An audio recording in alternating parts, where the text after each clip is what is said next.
여러분, 책 들을 시간이지요. 안녕하세요. 10분 동안 다양한 책들의 요점만 쏙쏙 골라 재밌게 전해드릴 윤지현입니다. 네, 오늘은 결국 아이디어는 발견이다 라는 책에 대해 나눠볼 텐데요. 이 책의 저자 박영택 교수가 6가지 발상 코드를 정리해준다고 합니다. 아이디어는 발견이다. 이게 무슨 말일까요? 요즘 어딜 가나 창의력, 또 독창성에 대한 이야기를 하잖아요.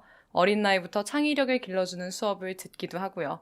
그런데 많은 사람들이 이 창의적인 생각은 타고난 사람만이 할 수 있다고 생각하는 것 같습니다. 저만 해도 조금은 그렇게 생각하고 있고요. 그런데 누구나 톡톡 튀는 새로운 생각을 할 수 있는 생각의 패턴이 있다면 얼마나 좋을까요? 이 책을 읽고 나면 왠지 창의적인 사람이 될 것만 같습니다.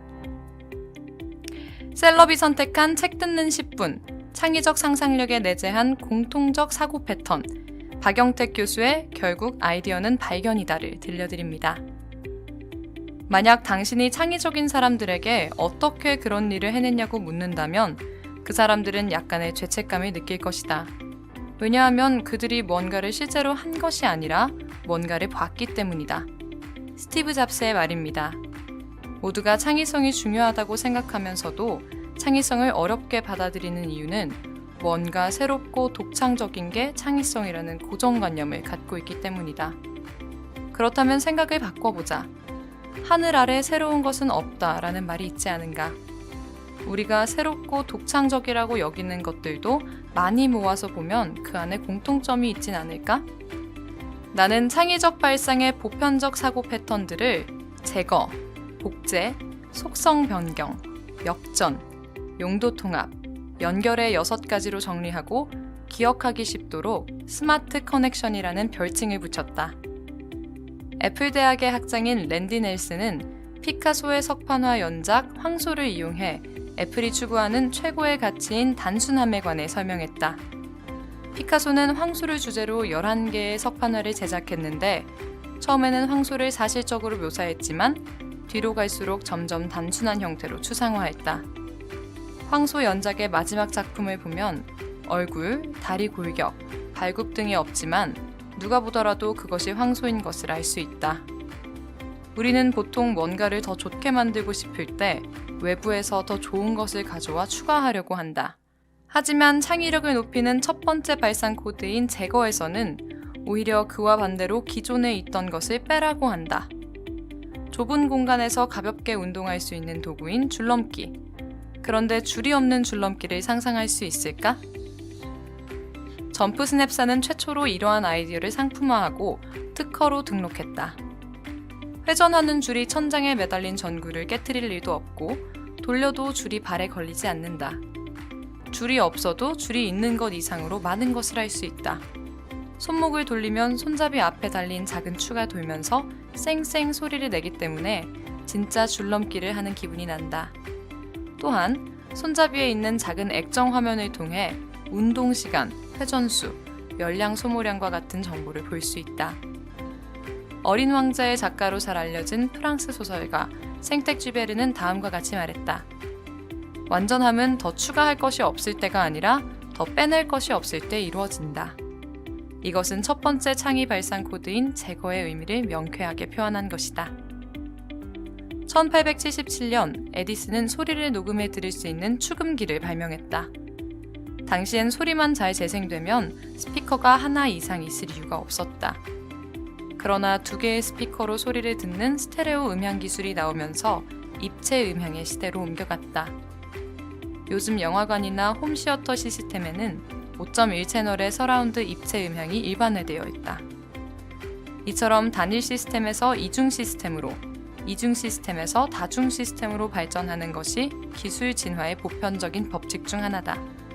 이에 주목하여 기존 시스템 내에 존재하는 요소를 복수화하여 더욱 진화된 시스템을 만들어 보자는 것이 창의력을 높이는 두 번째 발상 코드인 복제다. 혁신적인 가전제품에도 복제 코드가 숨어 있다. 2010년 LG전자는 세계 최초로 냉장고 문 안에 또 하나의 문이 달린 매직 스페이스를 출시했다. 자주 꺼내는 식료품을 매직 스페이스 공간에 넣어두면 냉장고 문 전체를 여닫는 횟수를 대폭 줄일 수 있다. 그에 따라 냉기 손실도 줄고 전기료 부담까지 낮출 수 있다. 통상적으로 복제라고 하면 뭔가 베끼는 것을 연상하지만 현명한 복제는 창의적 발상의 중요한 통로 중 하나다. 민들레 씨앗에서 영감을 얻어 개발한 나노 낙하산은 공기 중의 독성 화학물질 탐지에 사용된다. 유독성 물질을 사용하고 있는 산업 설비가 고장나거나 테러리스트가 독성 화학물질을 살포한다고 의심이 되면 수천 개의 나노 낙하산을 투하한다. 육안으로는 잘 보이지 않는 머리카락보다 가는 나노 섬유 가닥들이 독성 물질을 만나면 색깔이 바뀐다. 독성 물질의 종류에 따라 나노 섬유가 서로 다르게 변색하기 때문에 독성 물질의 존재와 종류, 이동 상황을 눈으로 쉽게 확인할 수 있다. 이처럼 외부 조건에 따라 시스템 내부 속성을 바꾸는 것이 창의력을 높이는 세 번째 발상 코드인 속성 변경이다. 이 혁신적인 발명품에는 독성 물질의 존재라는 외부 조건에 따라 색상이 변하는 속성 변경이 적용된 것이다. 우리는 무심코 지나치지만 일상생활에서 외부 조건에 따라 내부 속성이 변하는 경우를 자주 경험하고 있다. 문을 열면 시내등이 켜지는 냉장고, 물이 끓으면 소리나는 주전자, 사람이 올라타면 움직이는 에스컬레이터가 모두 여기에 속한다. 이처럼 조건에 따른 속성 변경은 많은 효용을 창출한다. 우리나라 제과업계에서 연간 매출액 1,000억 원을 돌파한 최초의 제품은 자일리톨 껌이다. 껌값이 아니다라는 신조어가 나올 정도로 성공한 제품이지만 사실은 한 번 실패한 제품을 되살린 것이다. 1997년에는 국내 법상 식품의 효능을 직접 광고할 수 없었기 때문에 자일리톨 성분이 충치로부터 치아를 보호한다는 기능을 제대로 알리지 못했다. 소비자들은 다른 껌과 차이가 없어 보이는 신제품을 비싼 가격에 살 이유가 없었다. 이 껌은 3년 후 알약 모양의 껌에 코팅한 다음 약병 모양의 용기에 담아 재출시됐다. 이와 더불어 충치 예방 효능을 전달하기 위해 양치질하고 자일리톨 껌 씹는 거 잊지 말아라 라는 광고 문구를 사용했다. 잠자기 전에 씹는 껌이라는 역발상 마케팅을 통해 대박을 터뜨린 것이다. 세계 최대의 카지노 및 리조트 기업인 샌즈그룹의 창업자 셸던 아델슨 회장은 CNN과의 인터뷰에서 성공의 기반을 묻는 말에 다음과 같이 대답했다. 현상에 도전해야 한다. 현상을 바꿔야만 한다. 내가 보기에 그렇게 많은 사람이 실패하는 가장 큰 이유는 다른 사람들이 하는 방식을 그대로 답습하기 때문이다. 용기를 내 뭔가 다르게 시도해야만 한다. 현상을 바꾸기 위해 아델슨 회장 자신이 채택한 방법은 창의력을 높이는 네 번째 발상 코드인 역전이었다. 1912년 4월 10일 타이타닉호는 2224여 명의 승객과 승무원을 태우고 영국 사우스햄튼을 떠나 미국 뉴욕으로 처녀 운항에 나섰다. 대부분 승객이 잠든 밤 11시 40분, 경계 근무를 하던 승무원이 경고벨을 3번 반복하여 울리면서 선장에게 다급하게 전화했다. 바로 앞에 빙산이 있습니다. 빙산. 이를 피하려고 엔진을 끄고 뱃머리를 급히 왼쪽으로 돌렸으나 빙산은 약 10초간 오른쪽 배전을 세차게 치며 긁었다. 2224명의 승객과 승무원 중 산 사람은 711명, 죽은 사람은 1513명이었다. 타이타닉호와 운명을 같이 한 선장이 취할 수 있었던 더 좋은 방법은 없었을까? 하버드 비즈니스 리뷰에 발표된 한 논문은 빙산을 재앙의 원인으로만 취급할 것이 아니라 인명구조의 해결책으로 생각했다면 결과가 달라질 수도 있었을 것이라고 주장했다. 수면 위로 높이 떠있던 빙산의 길이는 120m가 넘었다. 빙산 위에 평평한 곳을 찾아 구명보트로 승객을 옮길 수도 있었을 것이다. 또한 타이타닉호 자체로도 얼마간 항해가 가능했으므로 빙산 가까이 선체를 댔다면 승객들이 그 위로 올라갈 수 있었을 것이다. 창의성 분야에서 사물을 기존에 쓰던 용도로만 사용하려는 심리적 편향을 기능적 고착이라고 한다. 앞서 설명한 타이타닉호의 예에서 빙산을 피해야 할 위험물로만 인식하는 것도 기능적 고착이다. 창의력을 높이기 위한 5번째 발상 코드인 용도 통합은 사물을 기존의 용도와 다른 관점에서 바라보고 활용하는 것이다. 사물을 다른 용도로도 활용하는 용도 통합이 가능해지려면 기능적 고착에서 벗어나야만 한다. 1988년 서울올림픽 개막식은 여러 면에서 큰 화제가 되었다.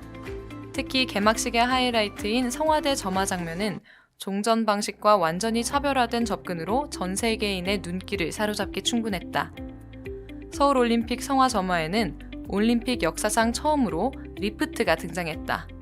점화자가 계단으로 걸어 올라가 성화대에 불을 붙이는 방식 대신 리프트를 타고 올라가 불을 붙이는 장면은 파격적이면서도 깊은 감동을 줬다. 그러나 예상치 못한 불상사로 인한 오개티도 있었다. 날려보낸 비둘기 몇 마리가 성화대 위에 옹기종기 모여 있다가 성화대에 불이 붙는 순간 불에 타서 죽는 모습이 그대로 방송을 탔다. 2012년 미국의 시사주간지 타임은 이를 지적하면서 서울 올림픽 개막식을 사상 최악의 개막식으로 평가했다. 1992년 바르셀로나 올림픽의 성화점화는 역대 올림픽 중 최고라고 평가받는다. 계단이나 리프트를 이용해서 성화대 상단으로 올라가 불을 붙이는 방식 대신 불화살을 쏘아서 점화하는 기발한 방식을 선보였다. 장애인 올림픽 양궁 금메달리스트인 안토니오 레볼로가 어둠 속에서 불화살을 날려 성화대에 불꽃을 밝히는 순간은 그야말로 장관이었다. 한국인이라면 아마도 이 모습을 보면서 마음 한편에 뭔가를 빼앗긴 듯한 아쉬움이 들었을 것이다. 양궁이라고 하면 우리가 세계 최고 아닌가? 우리는 왜 그 생각을 떠올리지 못했을까? 올림픽 개막식의 하이라이트인 성화점화와 우리 선수들이 독보적 기량을 보유하고 있는 양궁을 연결하지 못했기 때문이다. 창의력을 높이는 마지막 6번째 발상 코드는 양궁을 점화에 접목하는 것처럼 겉보기에 별 상관없어 보이는 서로 다른 두 요소를 결합하는 연결이다. 창의성이라고 하면 전혀 새로운 것을 연상하기 때문에 창의성은 가까이 하기엔 너무 먼 당신처럼 느껴지는 것이다. 듣지도 보지도 생각지도 못했던 것, 전혀 새로운 것, 뭔가 독창적인 것을 만들어내야 한다고 생각하니까 한 치 앞도 보이지 않는 것이다. 아인슈타인은 이렇게 말했다. 창의성의 비밀은 그 출처를 숨기는 것이다. 네, 정말 쉬우면서도 어려운 것 같습니다. 독창성을 가지고 창의력을 갖는다는 건 말이죠. 그런데 어떻게 생각해보면 저자의 말처럼 하늘 아래 새로운 생각은 없지 않을까요?